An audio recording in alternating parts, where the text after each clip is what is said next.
did as well, and then that's when it just started getting out of control. The father killed his wife and son, and a double murder-suicide. That's what the headline screamed. Chris Benoit, his wife Nancy, and their 7-year-old son Daniel, gone. The official story? A murder-suicide inside Benoit's Georgia home. But was it really that simple? Or was something far darker, far more insidious at play? From the moment the news broke, the world was stunned. One of WWE's top stars, a man hailed as one of the greatest technical wrestlers of his generation, had suddenly become the epicenter of the most horrifying tragedy in wrestling history. Yet here's the truth no one wants to discuss. The story you've been told may not be the whole truth.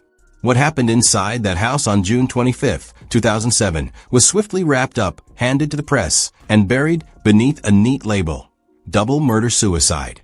The police moved quickly. The media disseminated the narrative everywhere, and WWE, a billion-dollar empire with everything to lose, polished it into their own version of events. And just like that, the most shocking crime in wrestling history was sanitized for public consumption. Yet even a cursory glance at the reports raises serious questions. The investigation feels incomplete, rushed, almost suspiciously underexplained for a case of this magnitude. Could there be more to the Benoit tragedy than what we've been led to believe? Let's start with what happened in the days leading up to the tragedy. One of the Benoit family's neighbors, Holly Shrepper, who was friendly with them and familiar with their routines, provided two different accounts, one verbal, one written. In her verbal statement, she said that on Friday morning, June 22nd, at 8:30 a.m., she saw Chris drop Daniel off at a horseback riding camp he frequently attended during the week, located near her home. She added that Chris was driving erratically up the driveway when dropping off Daniel. However, her written statement differs slightly.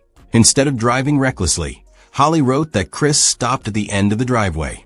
Though seemingly minor, this discrepancy casts doubt on the reliability of her testimony. Later that Friday, the Benoit family hosted a cookout at their home. Receipts from a Publix grocery run dated June 22nd were found at the scene.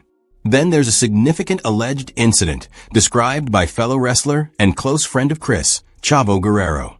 In an interview with WWE Magazine, Guerrero claimed he'd been speaking with Chris on the phone Friday night, and after about 45 minutes, Chris mentioned someone was knocking at his door.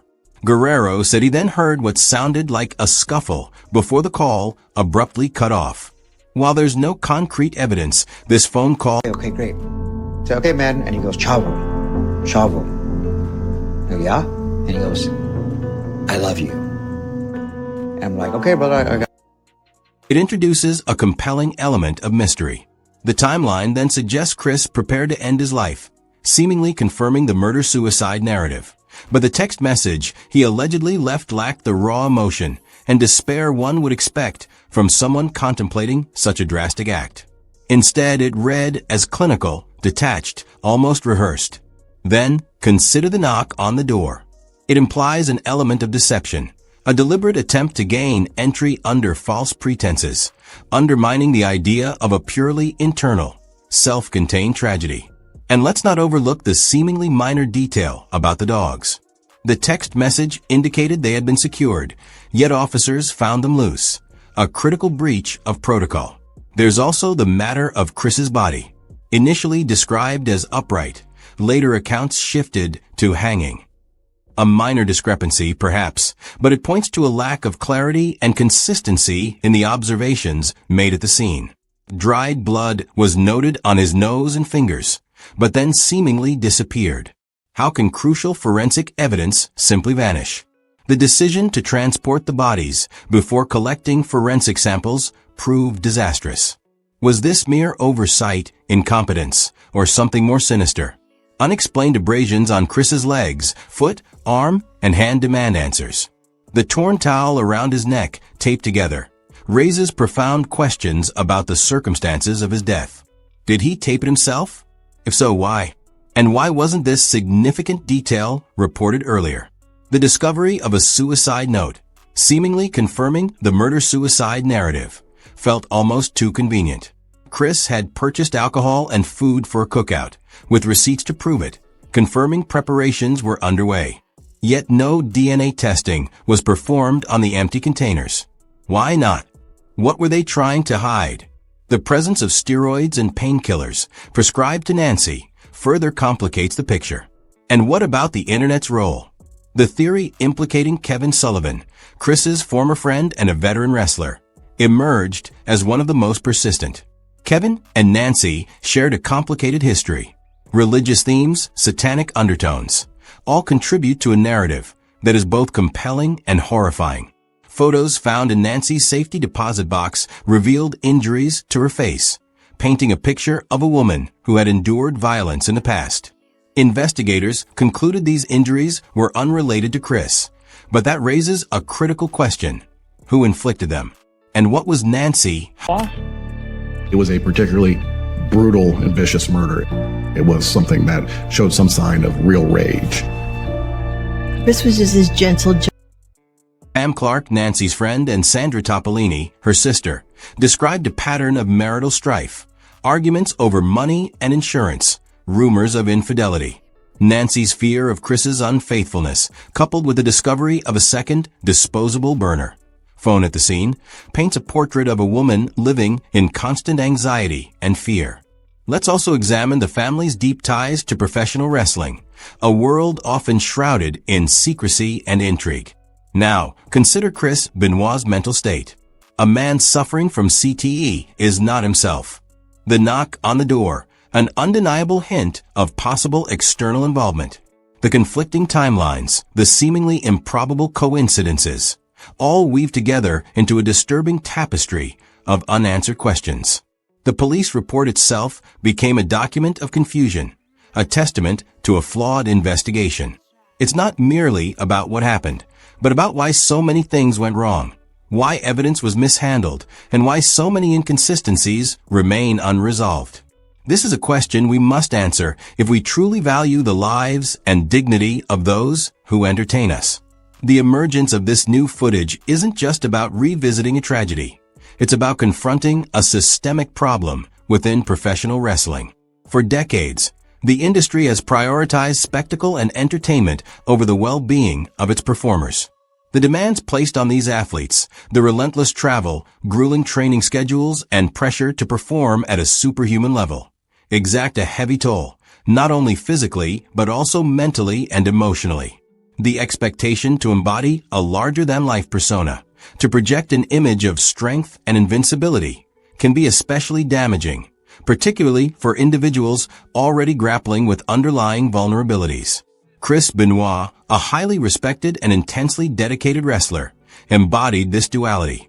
He was admired for his athleticism and intensity in the ring, yet, as the new footage suggests, he was also a man wrestling with profound internal pressures. The line between persona and person becomes dangerously blurred, and the consequences can be catastrophic. The question of WWE's responsibility lies at the heart of this entire narrative.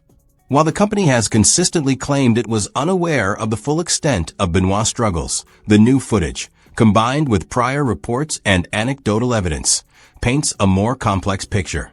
There is a growing perception that warning signs were either missed or deliberately ignored in the relentless pursuit of entertainment. This isn't simply about a company failing to provide adequate. And it was from Chris's phone, and it said, "The dogs are in the enclosed pool area." It's about a culture that actively discourages vulnerability and places performance above everything else. The unspoken rule is to tough it out, to endure physical and psychological hardships without complaint. Expressing weakness is seen as unprofessional, even as a betrayal of the expectations placed upon you. This climate of silence can be profoundly destructive, fostering isolation and preventing individuals from seeking the help they desperately need. The release of this footage also compels a closer examination of the industry's broader approach to athlete safety. While significant progress has been made in recent years, particularly in raising awareness about the dangers of concussions and other injuries, much work remains. The no pain, no gain mentality persists, and the pressure to perform, even while injured, remains intense. This issue extends beyond physical safety. It encompasses mental and emotional well-being. The industry must move beyond reactive measures and adopt a proactive approach to athlete care, one centered on prevention, early intervention, and ongoing support. Achieving this requires a fundamental cultural shift, a willingness to acknowledge the inherent risks of professional wrestling and to place performer well-being above all else. The new footage is difficult to process, and it's understandable that many are struggling to come to terms with what they're seeing. It serves as a visceral reminder of human fragility and the devastating consequences of unchecked pressures. It is a moment of profound sorrow and reflection, one that demands we confront uncomfortable truths about the world of professional wrestling. Yet it also presents an opportunity, a chance to learn from the past, to build a safer and more supportive environment for future generations of performers, and to honor the memory of those we've lost. Former wrestlers are increasingly speaking out about their own experiences with mental health struggles, addiction, and industry pressures. Their stories offer invaluable insights into the challenges faced by those who dedicate their lives to entertaining us. Often speaking anonymously, they describe a culture of fear and silence, where vulnerability is equated with weakness and challenging the system can carry serious repercussions. Their testimonies underscore the urgent need for systemic change, a shift away from a performance-at-all-costs mentality toward a more compassionate, supportive model of athlete care. The timing of this footage's release is significant. It coincides with a broader societal conversation about mental health and the importance of seeking. It's taken a little longer than I thought it should take, but then she came running out the door screaming that Daniel's dead. It reinforces the message that anyone, regardless of profession or status, can struggle with mental health, and that asking for help is a sign of strength, not weakness. It also highlights the critical need to cultivate safe, supportive environments where individuals feel empowered to share their experiences and access the care they need. The legacy of Chris Benoit's tragedy extends far beyond the families directly affected. It remains a stain on the industry's reputation, a constant reminder of the catastrophic consequences that can arise when performance is valued above well-being. It is a call for accountability, a demand for systemic reform, and a pledge to create a safer, more supportive future for performers.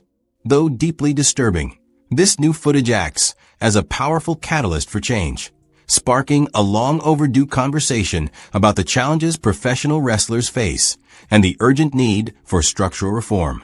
Ultimately, the enduring message of this tragedy is not one of blame or condemnation. It is a message of compassion, understanding, and a renewed commitment to safeguarding the well-being of those who entertain us. It is a call for a culture that prioritizes human dignity and fosters open communication, and provides unwavering support for those who dedicate their lives to performing. It is a stark reminder that behind the larger-than-life personas and dramatic storylines lies a community of individuals with hopes, dreams, and vulnerabilities. Recognizing and addressing these vulnerabilities is not merely an ethical obligation. It is a fundamental requirement for building a truly sustainable and humane industry. The newly released footage represents a profound moment of reckoning, a chance to confront uncomfortable truths and to forge a future in which the well-being of professional wrestlers is valued above all else. The call to action is unequivocal.